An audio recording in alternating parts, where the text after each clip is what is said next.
Welcome back to the Deep Dive.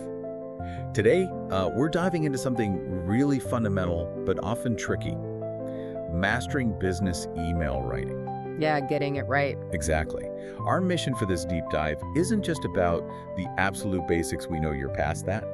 We want to uncover those subtle strategies, the nuances that really transform your emails, make them clear, polite, effective, but still sound like you, not some generic bot. Right. Avoid the robot voice. We've got some great sources lined up to get those deeper insights. And it's so crucial, this topic. Email is still king in business communication. Think about it. Over 333 billion emails expected daily this year. That's staggering. Wow. But here's the thing. That email, often your first impression, sometimes your only impression, it's not just about sending info. It's about building trust. Exactly. Opening doors, showing you're professional. But lots of people, even pros, they worry. Right? Am I too direct? Am I awkward? Will they misunderstand me? Yeah, that's a common anxiety. So today we really want to bridge that gap for you. Precisely. So think of this as your guide, your tactical briefing maybe for leveling up your digital communication. By the end, you should feel equipped to write emails that don't just get things done, but actually build your professional brand, one send click at a time. Okay, so let's start with the foundation. Our sources talk about a kind of blueprint, this basic 5-part structure. We all sort of know it, but what makes it truly work, especially in tricky situations? That's the key question, isn't it? It's not just checking boxes, it's the nuance. So first up, the greeting. Right. You've got your formal, "Dear Miss Chen," standard, safe. But our research shows, say in a super fast-paced tech startup, that might actually feel a bit slow, a bit stiff. Interesting. Conversely, firing off a casual, "Hi, David," to a senior exec in, banking for the first time might not land well. It could undermine your professionalism a bit. So context is everything. Completely. It's about reading the room, digitally speaking. Yeah. Then the opening line. This is your why. Your purpose statement. Exactly. Instead of just, "Hope you're well," which is fine, but linking it directly helps. Like, "Hope you're well. I'm writing to follow up on our great chat last Thursday about the Q3 launch." Boom. Context, clarity, right away. Okay, makes sense. Then the main message. Here. Clarity is paramount. Direct, concise. We discussed the Q3 plan. Attached is the timeline. Simple. Effective. Keep it focused. Yes. And sources warn against, dumping everything in there. Keep paragraphs short. Maybe use bullet points if you can. Make it easy to scan. Good tip. What about attachments? Yeah. Always think, is this huge file really needed? Or could I use a cloud link? More efficient, respects their inbox. Right, good point. Then your closing line. This is about guiding the next step. Please let me know your feedback by Friday. Clear expectation. No ambiguity about who does what next. Removes the guesswork? Precisely. And finally, the sign-off. Something professional like "best regards," followed by your name. Consistent. Leaves that professional final impression. What really jumps out from the sources here is that these aren't just rigid rules. They're like levers you can pull. And critically, this came up again and again before sending.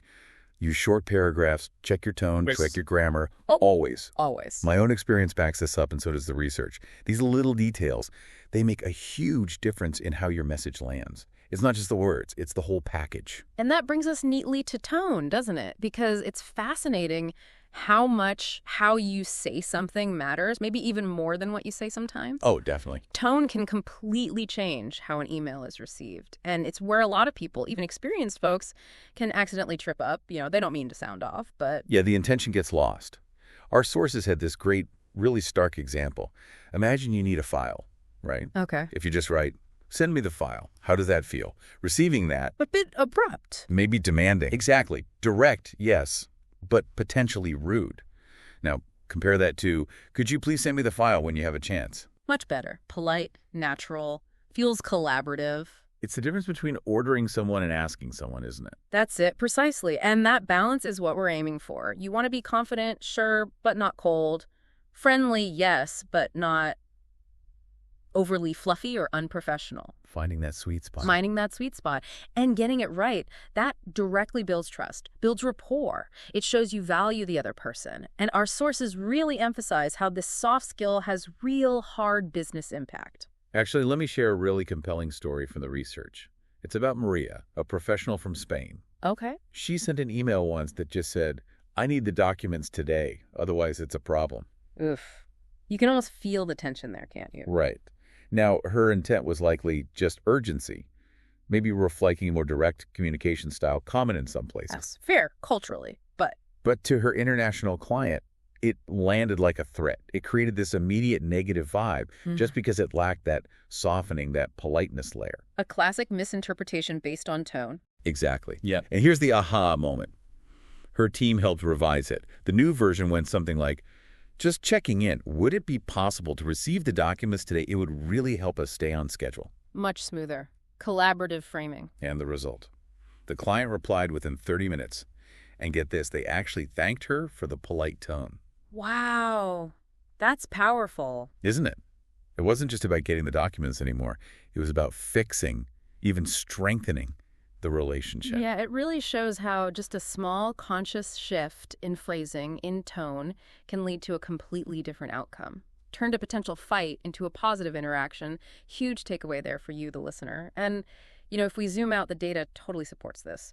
Grammarly did a business report, and they found emails with a polite tone and clear structure. They were 54% more likely to get a response compared to rushed or unclear ones. 54%. That's massive. That's not just a small edge. That's a significant advantage. Huge. It really speaks volumes about how your perceived professionalism impacts results. It really does. Right. And it reminds me of a great piece of advice from a communication coach, Barbara Pachter. She said, and I love this, every email you send builds your brand.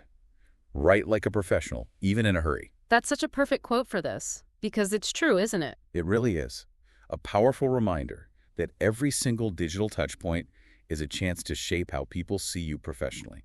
So, connecting this back to you, the listener, what does this really mean day to day?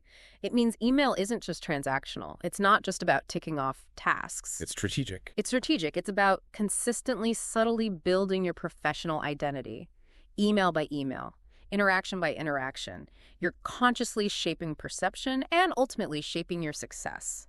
Okay, so let's quickly recap the main takeaways from this deep dive. Think of these as your go-to principles. First, always lean on that 5-part structure: greeting, opening, message, closing, sign-off. But remember, the nuances adapt to your audience. Right, context matters. Second, consciously manage your tone. Aim for polite, professional, and crystal clear. Remember Maria's story? Small tone shifts, big results. Crucial. Third, think about active versus passive voice.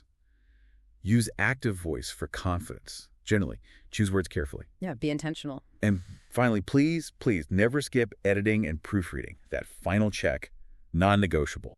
Your credibility is on the line. Absolutely. Now here's a challenge for you, something practical to try. Go find an old email you sent, maybe one that didn't quite land right or one you rushed, Okay. and rewrite it using these principles we've talked about. Don't just tweak it. Really rethink the structure, the tone, the clarity, the intention. Interesting exercise. Yeah, and then just notice the difference. Not just how the email reads, but how you feel about it. Knowing it's clearer, more professional, more effective. It's a great way to build that self-awareness. That's a great challenge. Yeah. So the final thought we want to leave you with today is this. Your words have power. Use them well.